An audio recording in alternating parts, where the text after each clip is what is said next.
Onde está a perfeição de Deus aí? O Gênesis capítulo 1, olha aí, os Salmos, aqui ó, pessoal, olha para cá. Salmos 18, versículo 30 ao 35. Este Deus faz tudo perfeito e cumpre o que promete. Isso é uma mentira, né, pessoal? O livro lá de Atos, de Hebreus, diz que Deus tinha prometido dar à descendência de Abraão as terras da terra. E não deu nada. Eles morreram sem receber a terra. E outra coisa diz que esse Deus é perfeito e cumpre o que promete. Deus cumpre o que promete? Porcaria nenhuma. Quantas promessas você recebeu na igreja? Bonito, né, cara? Pô, pra quem tá na igreja, pô, isso é emocionante. Mas funciona, galera. Funciona na vida real, meu amigo cristão. Não funciona. Absolutamente não funciona. A Bíblia, ela te mostra uma promessa. Salmo 18, 30 ao 35. Este Deus faz tudo perfeito e cumpre o que promete. Gênesis capítulo 1, versículo 31. Então Deus contemplou toda a sua criação e eis que tudo era muito bom. Houve assim a tarde e manhã, esse foi o sexto dia. Sabe por que eu coloco o Gênesis 1, 31? Porque ele é a contradição do Salmo 18, versículo 30 ao 35. Agora, você está vendo essa foto aí? Também dois gêmeos que nasceram grudados. Onde está a perfeição de Deus aí? O povo não diz que Deus é perfeito? Mas eu quero que você me explique. Aonde que está a perfeição? Cadê a perfeição? Cadê o milagre de Jesus? Quer dizer que tem milagres que ele realmente não consegue fazer. E disse Jesus, eu não sei fazer esse tipo de milagre. Eu quero ver você me provar agora. Eu queria que todos os cristãos, com todo respeito, unissem as igrejas do Brasil, que você possa espalhar o áudio. E quando você espalhar o meu vídeo, espalhe o link do meu canal também, para você ajudar no crescimento desse canal. Tá bom, pessoal? Faça isso por mim. Não custa nada. Porque é um trabalho importante. Com a ajuda de você também, que você está ajudando e já ajudou a divulgar os links do canal. Agora, o que eu quero lhe mostrar nessa imagem, esses dois homens grudados. Será que tem algum pastor que faz o milagre dentro da igreja? Não poderia fazer um milagre para essas duas pessoas? Porque ali eles estão ligados pelo estômago. Ali é o mesmo baço, é o mesmo fígado, é os dois rins apenas. Sabe? É uma situação ali complicada. Complicada que a própria medicina não vai conseguir, de uma maneira tão simples, resolver esse caso. Aí não diz, olha, quando você for desenganado pelo médico, aí você é aplaudido, você é protegido por Deus, você é absorvido por Deus. Né? Eles não dizem que quando a medicina te engana, ou quer dizer, te desengana, tá aí, ó. Eu tô te perguntando, aonde que está a perfeição de Deus aí? Olha outro quadro aqui. Vocês estão vendo? Olha outro quadro aqui, ó. 1 Timóteo, capítulo 4, versículo 4. Pois tudo que Deus criou é bom, e nada deve ser rejeitado, se puder ser recebido com ações de graça. Então, tudo que ele fez é bom? Você acha que uma situação de um pai desse na Índia, com essas duas crianças grudadas uma na outra, isso é bom? Bom para quem? E diz que Deus é perfeito? Aonde que está a perfeição de Deus aí? Fala para mim, cristão.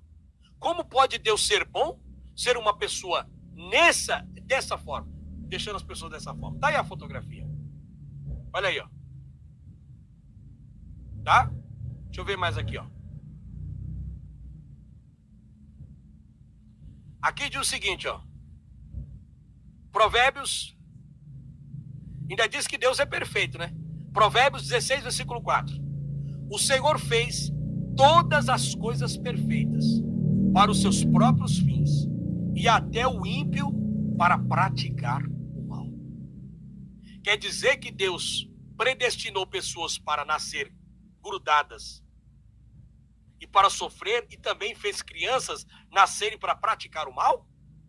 Cadê a perfeição de Deus? Cadê o pastor Silas Malafaia? Cadê o R.A. Soares? Cadê esse pessoal para você orar para esse rapaz aqui, ó, para separar um do outro aqui agora? Eles passaram uma vida toda. Isso aqui provavelmente eles devem estar na faixa aí dos 30 anos já de idade. Como é que fica uma situação dessa? Hã? Cadê essa divindade? Aonde está? Mas aí o pessoal vai alegar para a gente que Deus é perfeito, que Deus faz as coisas da forma que ele quer. Bom, isso aqui eu não vejo perfeição. Na realidade, não tem perfeição aqui. Hipótese alguma, não tem perfeição.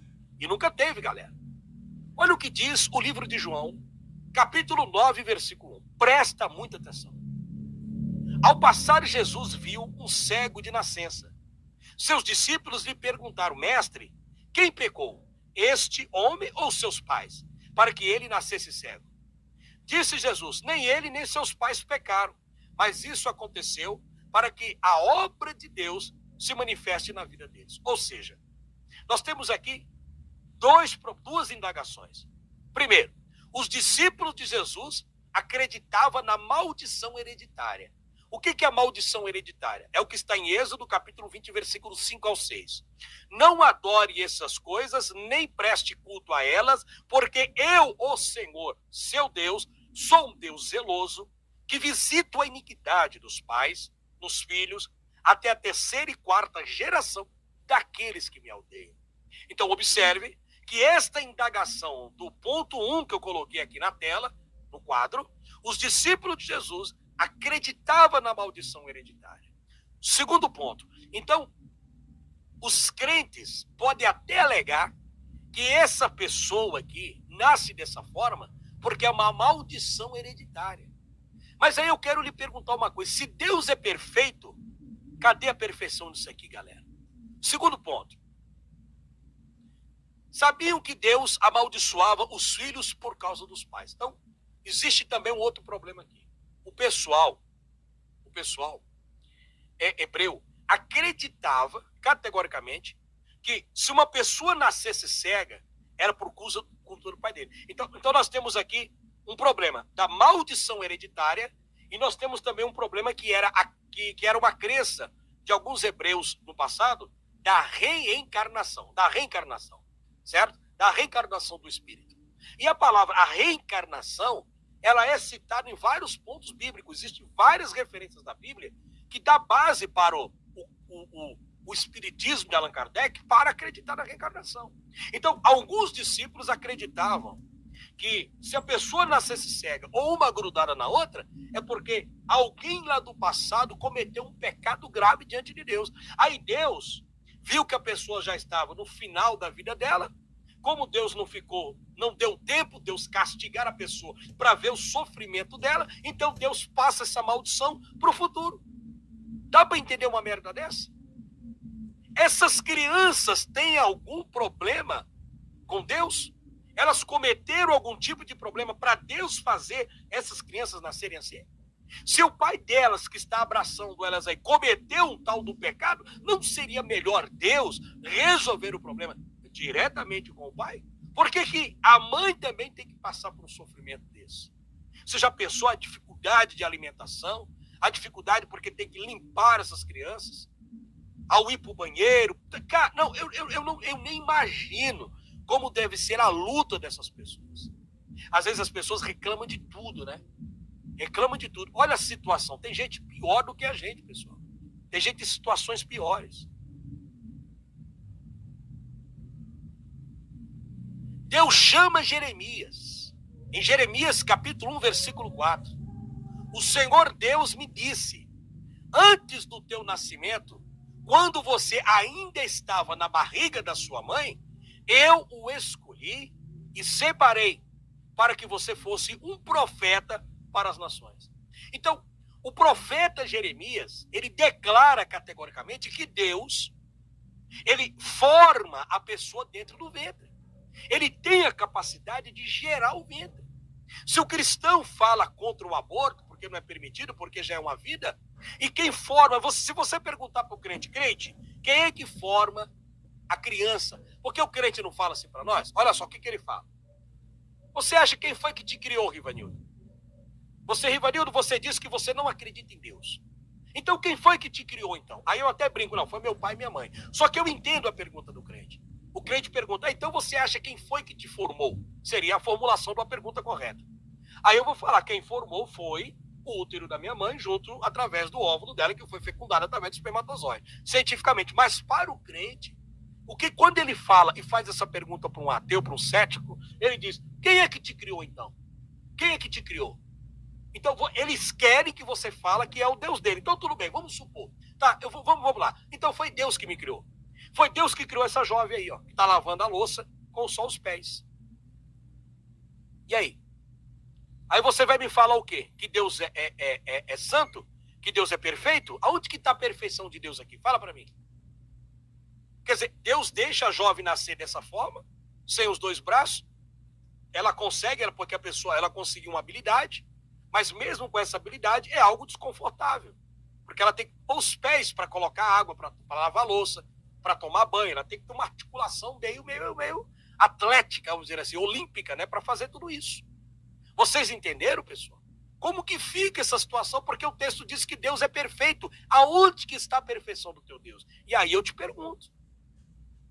Olha a situação nessa outra foto aqui. Esse rapaz, ele desenvolveu um carrinho. Uma vez eu fiz um carrinho desse aí, com solda. Eu fiz um carrinho desse aí. Há muito tempo atrás.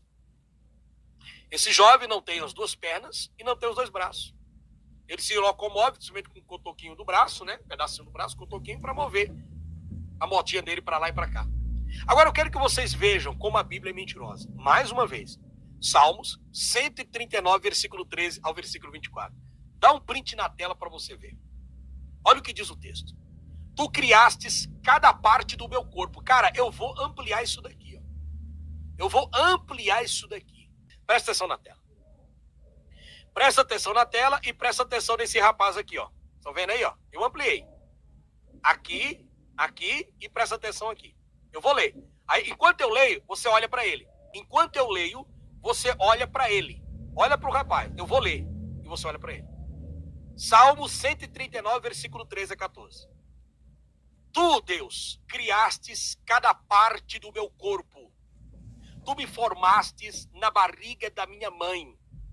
Eu te louvo, porque deves ter temido.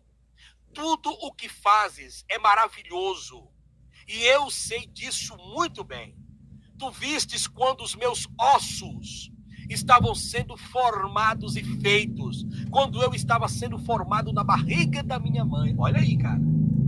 Crescendo ali, em segredo, tu me vistes antes de eu ter nascido. Os dias que me destes para viver foram todos escritos no teu livro, quando ainda nenhum deles existia. Vocês olharam para a foto? Vocês querem que eu dê uma explicação para você? Então presta atenção no seu amigo Rivanildo aqui.